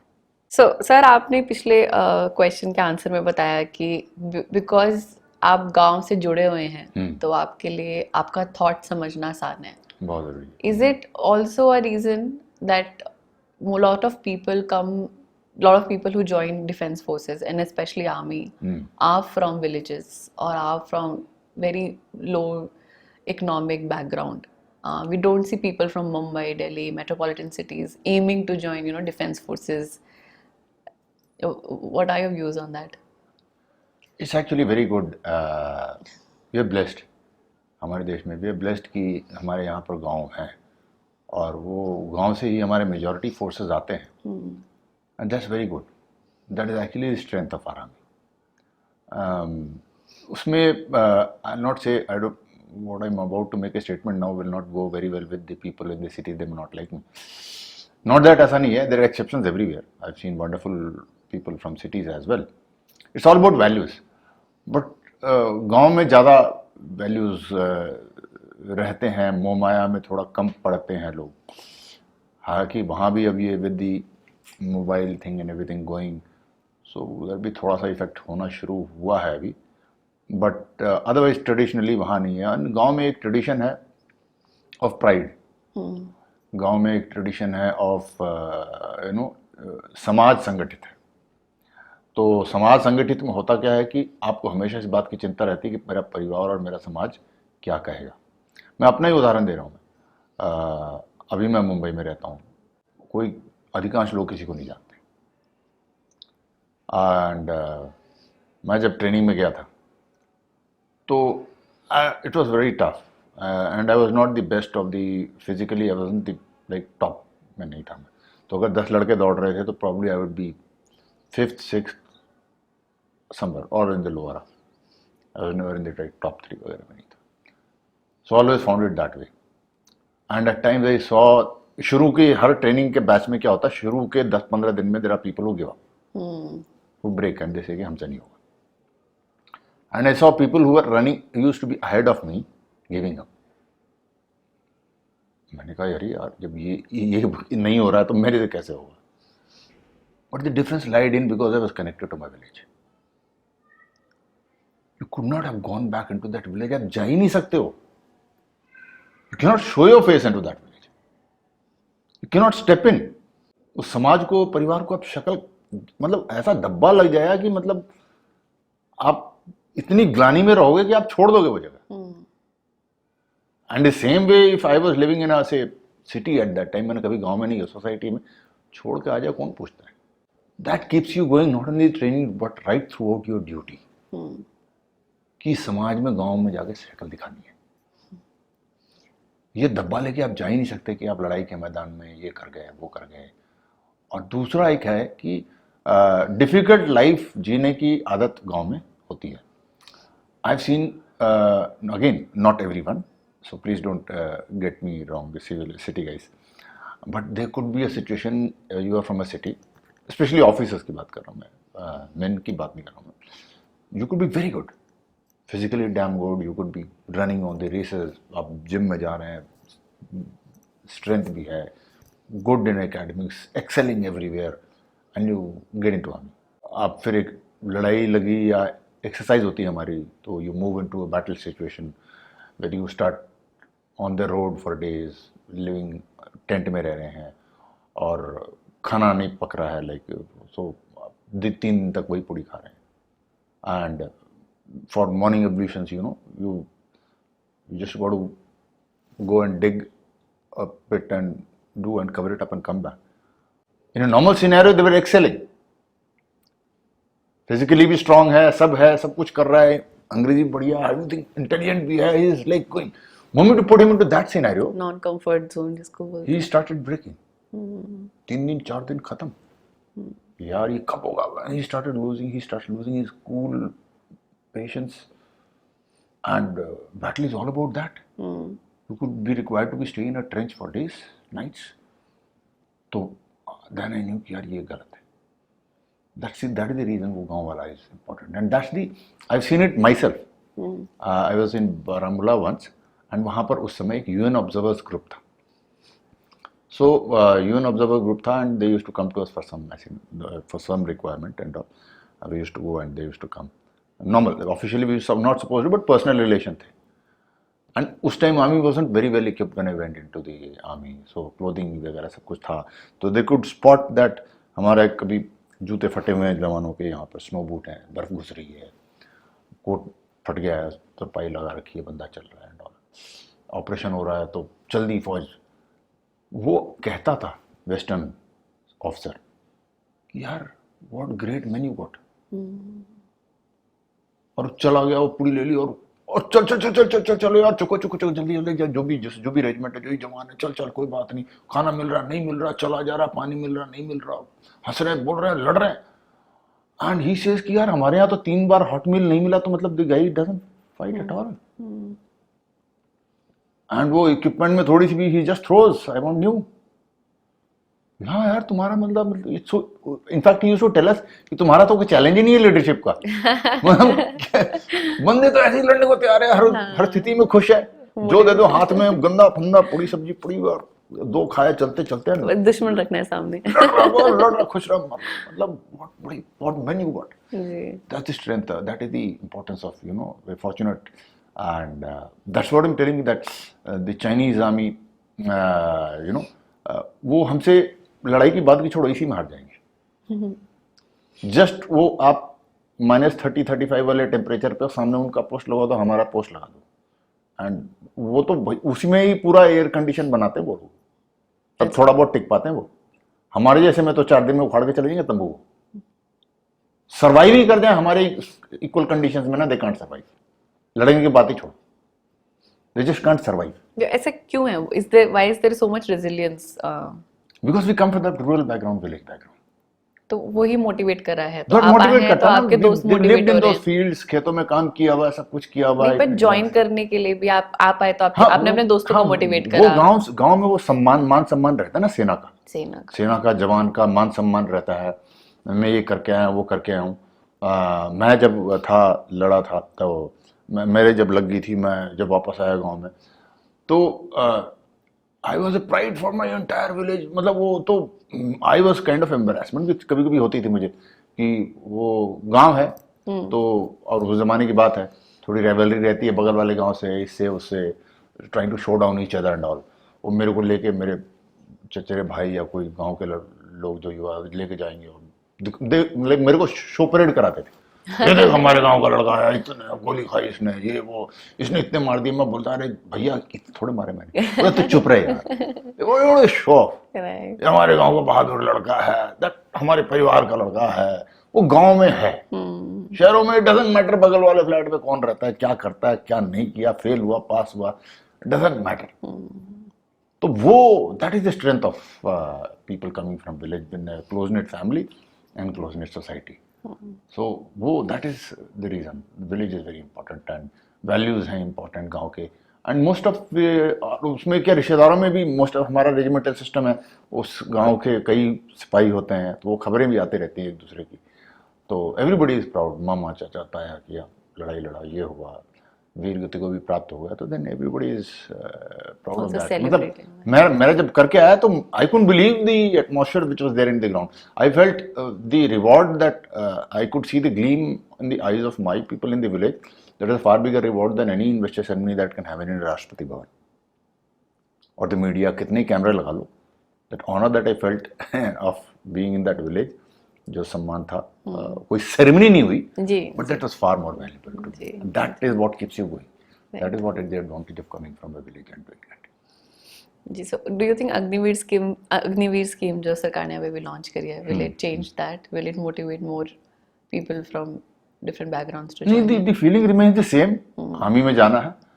अब बाकी it is all about that equation, कितने होते हैं कितने नहीं होते हैं, but again I think it is being simply politicised, the ratio remains the same, कोई फर्क नहीं है। In fact it is more people who can go into the army. For example simple मैं बताऊं, अगर आर्मी में एक जगह पर 100 की वैकेंसी है तो पहले 100 भर्ती होते थे, आई डोंट नो, पहले बोल रहे थे 25% लेंगे, I think now they made it 50%, what ever it is. तो अगर 25% लेते 100 की जगह 400 भर्ती करते, 100 पहले भी रहने थे परमानेंट, 100 अभी भी परमानेंट रहेंगे, 400 भर्ती करके 300 वापस आते। अब शायद 50% है तो 200 भर्ती करेंगे, 100 वापस आएंगे, तो कहीं वैकेंसी कम नहीं हुई है। हाँ जी, वो 100 तो रहेंगे ही रहेंगे।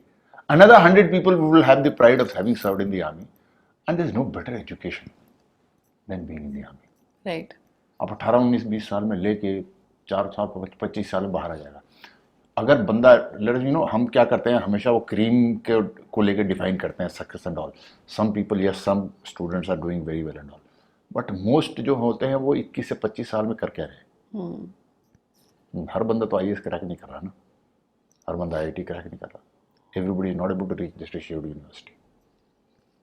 तो बाकी मोस्ट ऑफ द टाइम वो these are the time they are going on to at times या तो wasting the time in that because the attractions and distractions are maximum at that period of time. Either they're wasting their time or getting into wrong paths. Army में जाके उस 4 साल में वो बंदा बन के निकल गया चला आता है. He comes out as a fine gentleman. No, in whichever field he goes, you can't find a better suited man than that person who's been in the army for the 5 years. So it's actually a very good thing for the army. That thing कि कम ले रहे हैं वो भी गलत है, as I told you.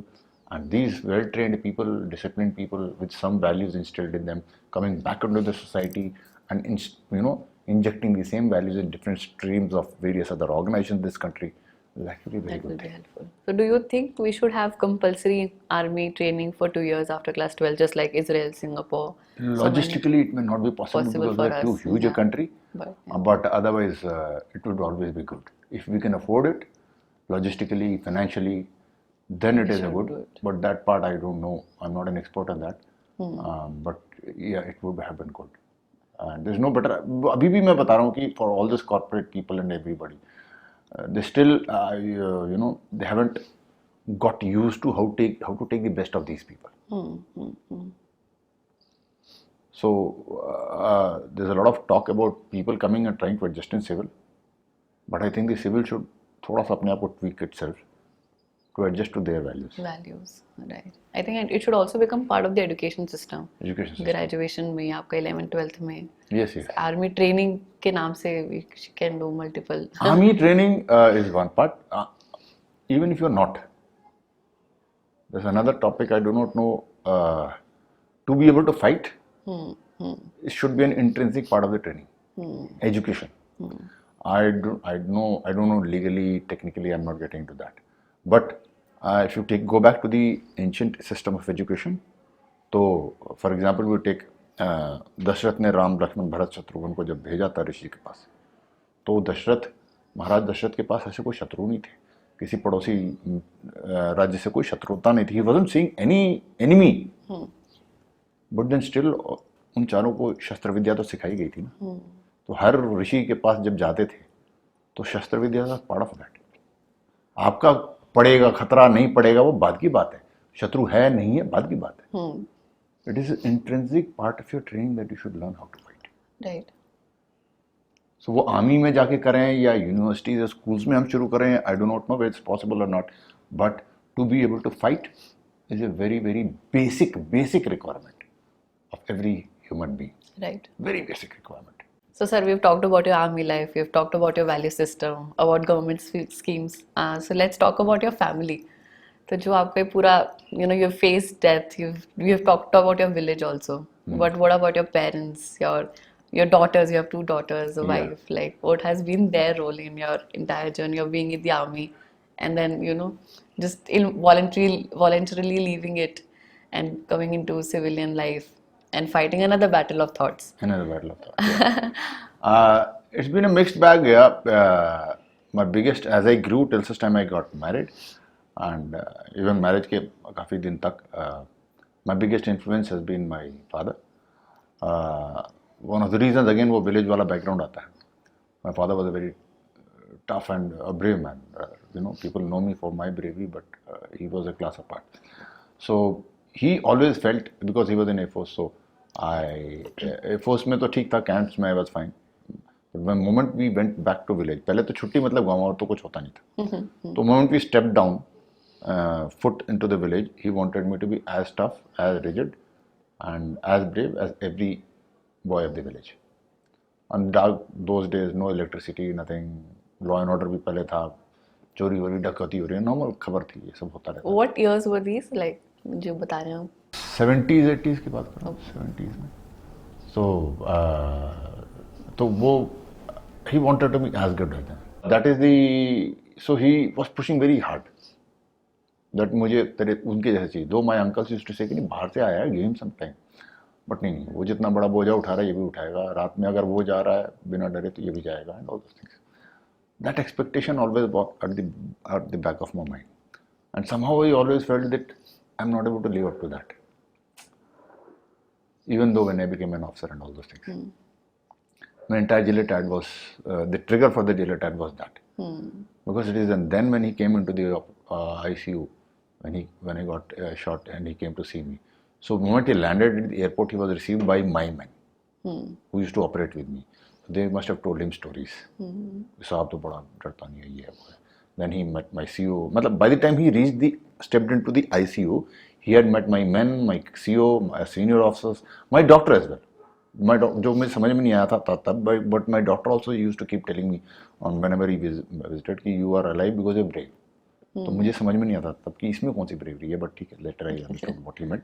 So everybody had told me, so his perception that, you know, and that's what when he came into the ICU, his first words were कि बेटा तो brave का बन गया. So I could finally see कि यार अब he is accepted and he is good. That is my first influence. My wife is a simple housewife, and she took care of all the domestic part of it.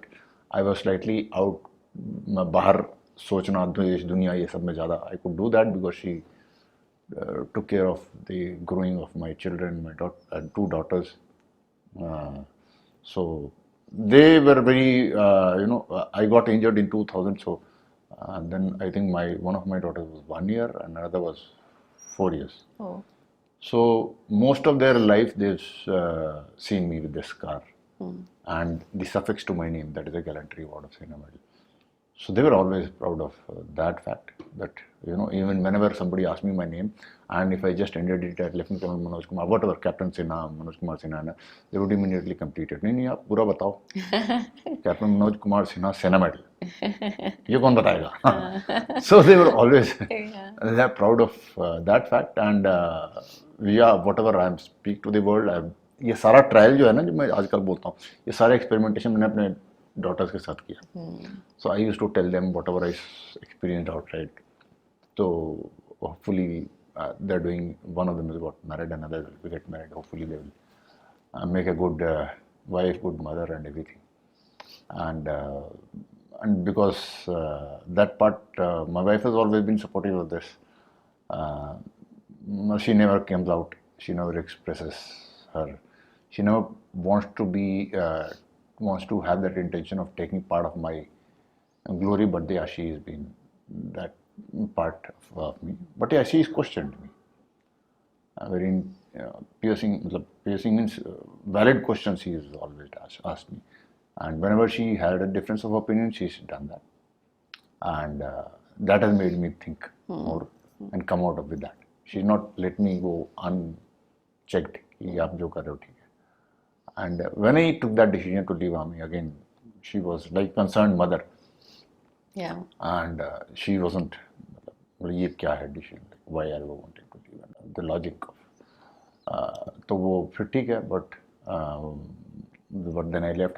When I left army, I had 2 daughters, teach them, educate them, get married. I don't have a house, so I still live in a rented house.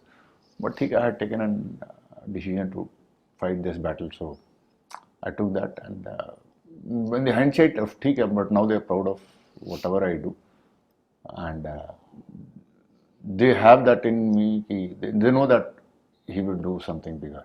वो है उनको, and अपनी अपनी जिंदगी से दोनों चले जाएं. And वो होता है ना आश्रम में, वानप्रस्थ आश्रम जब आता है, तो वानप्रस्थ आश्रम में you're supposed to be dedicating yourself to the society. Yeah.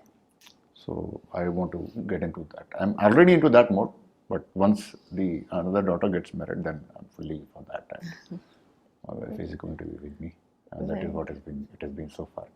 Great. There's always been a bundle of joy with both my daughters to bring them up.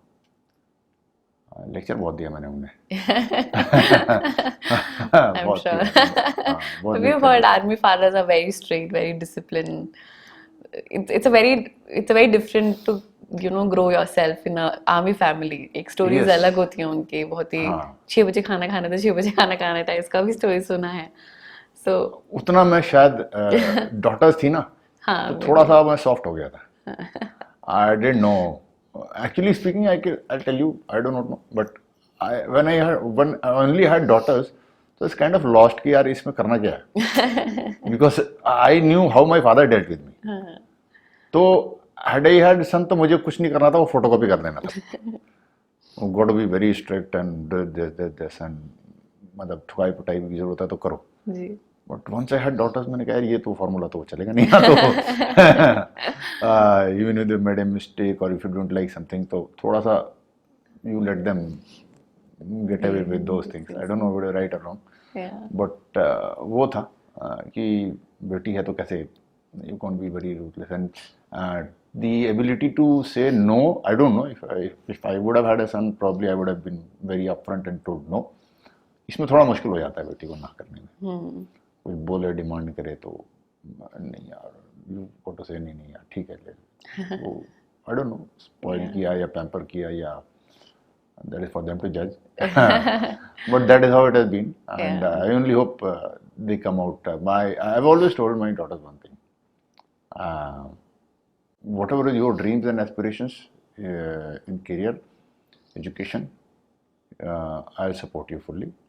Whatever, whenever you want to study, wherever you want to study, I'll do that. जो भी career में अभी भी I still help them, whatever I can, those things. Job लगनी है, कोई अच्छा है, if I मतलब whatever I can do, I'm doing it even now, and I'll continue to do that to fulfill their dreams. But I've told them that if you're asking me for my dreams, just come out as a good human being, good wife, good mother, and good daughter-in-law, good sister-in-law, and whatever relations that you have all around. चाहे आप कल चाची बनो या बुआ बनो या जो भी बनो, वो आप अच्छे बनो. And if I know that you're playing those roles well, I would have my dreams fulfilled from you. बाकी आपके सपनों के लिए जो करना है करो. And I think I've done that, and I'll continue to do that. Even beyond their expectations, I'll try and do that. But मेरे सपने यही हैं पहले, और देश की हर बेटी से मेरी यही उम्मीद है पहले, क्योंकि उसका कोई सब्स्टिट्यूट नहीं है ना. अब एक बच्चे के पास तो एक ही माँ है ना, एक पति के पास तो एक ही पत्नी है. The other way around also, if it was a boy तो एक ही तो पति है ना. आप सीईओ हैं यहाँ पर, आप नहीं परफॉर्म करेंगे कोई और कर लेगा. आप लेकिन पत्नी तो आप एक ही हैं, माँ आप एक ही हैं, उसमें सब्स्टिट्यूट नहीं है. You got to perform that role well. So that is why I feel that everybody, I may be misunderstood for that part, but so be it. It's a valid point, yeah. It's a valid so be point, yeah. जीविका चलानी है तो एक आदमी को तो बाहर जाना पड़ेगा. तो that's why one person has to go out and earn the bread and come back. So, and no child or no wife would like कि my father is simply sitting home and taking care of me, दिन भर मेरे सेवा कर रहे हैं and all, but he's not going out and earning the bread that is supposed to be done. So, and that's not being a good father if you're not able to earn decent livelihood with honesty and integrity for your kids. So that's also not being a good father. That's a part of your duty. Mother का तो है पहले वो, and if you can add up to that, it's even better. That's even better. But I think that remains. सबको बनना पहले. जी. That's what that was what I find missing in our education system. I ask when I go to schools and colleges, and I ask my parents से भी ये time पे पूछता हूँ, कहीं के पेरेंट्स को एड्रेस करने बोलते हैं कि आपने क्यों भेजा बच्चा स्कूल. घर से बाहर भेजा ना, लेके आए ना पहली बार, क्यों, क्या सोच के निकल के आए. बच्चे से पूछे बेटा तुम क्यों निकले घर से पहले. तो पढ़ना है, ये करना है, नॉलेज लेना है, 50 आंसर आते हैं. कैरियर बनाना है, ये है करना है, वो करना है, इंटेलिजेंट बनना है, साइंटिस्ट बनना है, डॉक्टर बनना है, इंजीनियर बनना है, ये बनना है, वो बनना है, सब आते हैं आंसर. फिर मैं अंत में ये पूछता हूँ अच्छा पिता कौन बनाएगा, अच्छा पति कौन बनाएगा, अच्छा पत्नी कौन बनाएगा. अच्छी माँ कौन बनाएगा, अच्छी चाची कौन बनाएगा, अच्छी मामी कौन बनाएगा? वो कोई नहीं बनना चाहता। वो हम एज्यूम कर लेते अपने आप हो जाएगा। बाकी के लिए पूरा एजुकेशन सिस्टम है। That's a good thought. Very good thought for each of us to think about. Yes. And if you look back again, go back into the old education system, ancient Gurukul wala, it was only about With this. that, yeah. Others came naturally. हाँ, How do कोई we career बनाने नहीं चाहता था वहाँ, जी क्योंकि वर्ण व्यवस्था में एवरीबडी वाज लाइक, पता है किसान का बेटा वापस आकर किसान ही बनेगा। फिर भी वो क्यों गुरुकुल गया था? यही बनने गया था। आज वही पीछे रह गया, बाकी सब आ गए। हर व्यक्ति एक अच्छा करियर ही बनना चाहता है। चलिए परिवार से भी ऊपर उठते हैं तो अच्छा समाज का दायित्व उठा निर्वाह करने वाला सिटीजन कौन बनाएगा? इस देश को सर्वोपरि रखने वाला नागरिक कौन बनाएगा? Not every good financial wizard will become a, you know, तो हर्षद मेहता भी तो फाइनेंशियल विजर्ड ही था। जी जी right. So you at times regret कि यार तो वैसा हमने शिक्षा दिया ही क्यों उसको? You taught the wrong guy. Someone because of share intelligence, academic brilliance and very sharp mind reaches the top of the position and does corruption or integrity पे क्वेश्चन है, then you feel कि यार इसको तो पढ़ाना ही नहीं चाहिए था ना। We educated the wrong guy. An educated person, intelligent person with ulterior motive is far more dangerous than a dumb guy. थोड़ी देर के लिए हम सोचें आज की डेट में, आप एक इंजीनियर तो एक इमेज आता है, हेलमेट पहना हुआ है ना? अगर सिविल इंजीनियर, सॉफ्टवेयर इंजीनियर तो एक इमेज आती है, टाई वगैरह लगा हुआ है, और डॉक्टर है तो इस सबकी छवि अलग अलग आती है। फौजी है तो वर्दी में पहना, साइंटिस्ट है तो एक अलग छवि आती है, इस तरह का होगा। अभी आप उसको हजारों साल पहले चले जाइए, चिकित्सक है, ऋषि है, तो एक इमेज है। अंतरिक्ष का वो खगोल शास्त्री है आर्यभट्ट, ही इज ए ऋषि। Any field, the image that you get is a ऋषि। तो पहले वो नैतिक रूप से, आध्यात्मिक रूप से परिष्कृत व्यक्ति बनना अनिवार्य है, उसके बाद उस फील्ड का नॉलेज है। Then he is a scientist, then he is a doctor, then he is anything. He could be anything. First thing is got to be a ऋषि। ऋषि मतलब नैतिक और आध्यात्मिक रूप से परिष्कृत व्यक्ति, जो उस ज्ञान का दुरुपयोग नहीं करेगा। वो शक्ति जो ज्ञान उसको देती है, उस शक्ति का वो दुरुपयोग नहीं करेगा। वो राष्ट्र, समाज और ब्रह्मांड के हित में ही करेगा। So that is the first criteria of doing that. I think that is what Swami Vivekananda meant when he said Rishihood. So he says that the leaders of the society have never been generals or kings, but rishis. Rishis. This In is India. In India. In this Bharat, is what Rishihood is. That's why the name Rishihood। तो यहाँ पर आप ऋषि वाला तत्व का संचार करने का जो प्रयास कर रहा है, I'm not telling it that it is as great as what it used to be, but in today's times, even if you are thinking of doing those things, is a very great step and great leap, and that is why I'm very proud to be associated with Rishihood University, that you're at least attempting to do that. In the modern circumstances, it has its own limitations and challenges, but at least thought to do that element of Rishi is very, very important. Very important. Yeah. That is what we call, we say personal, professional, and public impact. Yes. So personal impact is what, how are you growing yourself? Yes. Professional is definitely good career, good job. That's what everybody needs. And how does it all resonate to create like a public impact? Yes. How does it all resonate to serve your society and mission? Yes. Thank you so much, Sarj, for your time. It was great knowing your stories. There's so much to learn from your journey. Thank you so much for sharing with us. Thank you for giving me this opportunity in the platform. It was really a pleasure and an honor to speak to you and personally and to this university. In general, it's always been a pleasure to speak. Thank you so much, sir. Thank you. Namaskar. Namaste.